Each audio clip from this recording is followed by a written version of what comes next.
James had been working as a field medic on the colony world of Kepler 442b for 3 standard years when he found her in the ravine.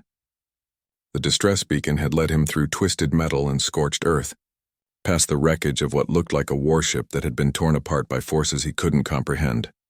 She was half buried under debris, her obsidian exoskeleton cracked and leaking a luminescent blue substance that he assumed was blood. Her forearms were folded protectively across her torso, and her elongated head bore a crown-like structure that pulsed with a faint, dying light. "Hey, can you hear me?" James knelt beside her, his scanner reading biometrics that made no sense. Her vitals were all over the place, but she was alive. That was enough. The alien's eyes, 3 of them arranged in a triangle, opened slowly. They were the color of distant nebulas, swirling with purples and golds. She tried to speak, but only a rasping hiss emerged. "Don't talk. I'm going to help you." James pulled out his medical kit, hands steady despite the strangeness of the situation. He'd treated dozens of species in his time here, though never one quite like this. He worked quickly, sealing the cracks in her exoskeleton with biofoam, injecting broad-spectrum painkillers that he hoped would work on her alien physiology. When he touched her, she flinched, and he could have sworn he felt the air around them vibrate with suppressed power. "Sorry," he muttered. "I know it hurts. But you've lost a lot of blood, or whatever this blue stuff is." The alien watched him with those hypnotic eyes, something like confusion flickering across her inhuman features. Her breathing, which came through spiracles along her neck, gradually steadied. It took him 2 hours to stabilize her. By the time he finished, the twin suns were setting, painting the sky in shades of amber and crimson. James sat back exhausted and pulled out a ration bar. "You know, you're lucky I was nearby," he said, speaking more to fill the silence than anything. "This sector's pretty remote. Could have been days before anyone found you." The alien made a sound, a series of clicks and whistles that James's translator implant struggled to process. After a moment, it rendered, "Why? Help? Why?" James blinked. "Because you needed help." "That's what I do." Another long pause. "You do not know what I am." "Should I?" James took a bite of his ration bar. "You're someone who crashed and got hurt. That's all I need to know." The alien's crown structure pulsed brighter, and she managed to push herself into a sitting position. James moved to help, but she waved him off with one of her 4 hands. "I am Eliana," she said, her voice growing stronger. "Queen Warrior of the Jakaran Empire. Conqueror of the Andromeda Frontier. Slayer of the Void Leviathans." James paused mid-chew. "That's a lot of titles." "I have burned worlds," Aliana continued, her nebula eyes fixed on him. "I have led fleets of 10,000 warships. I have fought in single combat for 73 cycles without rest. The galaxy knows my name and trembles." "Huh." James wiped crumbs from his jacket. "Well, Queen Warrior Aliana, you've got 3 cracked ribs, or whatever those are, and you're still leaking from that wound on your back. So maybe hold off on the conquering for a few days." Aliana stared at him.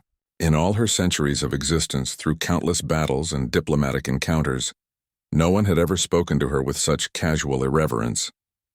Lesser beings prostrated themselves or fled in terror, yet this human, this small, fragile creature with his patched medical kit and cheap rations, treated her like any other patient. "You do not fear me," she said, and it was not a question. James shrugged. "Should I? You're injured. You're not really in a position to be scary right now." "I could kill you with a thought," Aliana said, though there was no threat in her tone, only curiosity. "My psychic powers have crushed starships. I once collapsed a moon's orbit through pure will." "But you won't," James replied, meeting her alien gaze without flinching, "because that would be a dick move, and you don't seem like the kill the guy who just saved your life type." For a moment, Aliana was silent. Then impossibly she laughed, a sound like crystal chimes in a storm. "What is your name, human?" "James. James Chen. James Chen." She tested the name, her translator giving it a melodic quality. "You are either the bravest being I have ever encountered or the most foolish." "Probably a bit of both," James admitted. "Come on, let's get you to my shelter. You need rest, and it's not safe out here at night. The local wildlife doesn't care how many moons you've collapsed." He stood and offered his hand. Small, 5-fingered, utterly vulnerable. Aliana looked at it for a long moment. She could sense the life force within him, fragile and flickering compared to her own vast reserves of power. One squeeze and those bones would powder. One pulse of psychic energy and his mind would simply cease. Instead, she took his hand gently and let him help her to her feet. Over the next 3 days, James tended to her wounds while she recovered in his modest shelter. He changed her dressings, monitored her healing, and shared his meals without complaint. He told her about Earth, about his decision to leave behind a comfortable life to help colonists on the frontier. He spoke of his sister, a botanist on Proxima Station. He showed her pictures of sunsets over oceans, of mountains that had never known war. Aliana, in turn, found herself speaking of things she had never shared with anyone. The loneliness of power, the burden of being a weapon when she had once been a scholar, the empire she had built, and the parts of herself she had lost in the building. On the 4th day, a Zakaran warship appeared in orbit. Her fleet had found her. "They'll be expecting me to punish you," Aliana said as they stood outside the shelter watching the ship descend. "For seeing me weak, for touching royalty without permission." James paled slightly. "Oh, but I will not." Aliana turned to him, her crown glowing with full power now, her wounds completely healed. "You have shown me something I had forgotten, James Chen. That strength is not only in destruction. That compassion is not weakness." She reached into a fold in her armor and produced a small crystal, pulsing with inner light. "This is a beacon. If you ever need help, true help, the kind that requires fleets and fire, activate it. I will come." James took the crystal, feeling the warmth of it in his palm. "I hope I never need it." "I hope you do not either." Aliana bowed her head to him, a gesture of respect that would have shocked her subjects. "Farewell, healer. The galaxy is richer for your kindness." She departed in a column of light drawn up to her ship. James watched the warship leave atmosphere, carrying with it the most powerful warrior in the galaxy. He pocketed the crystal and went back inside.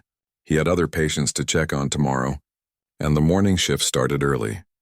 Behind him, unknown to James, the Zakaran Empire quietly removed Kepler 442b and its entire sector from their expansion maps, marking it as sacred ground that would never know conquest.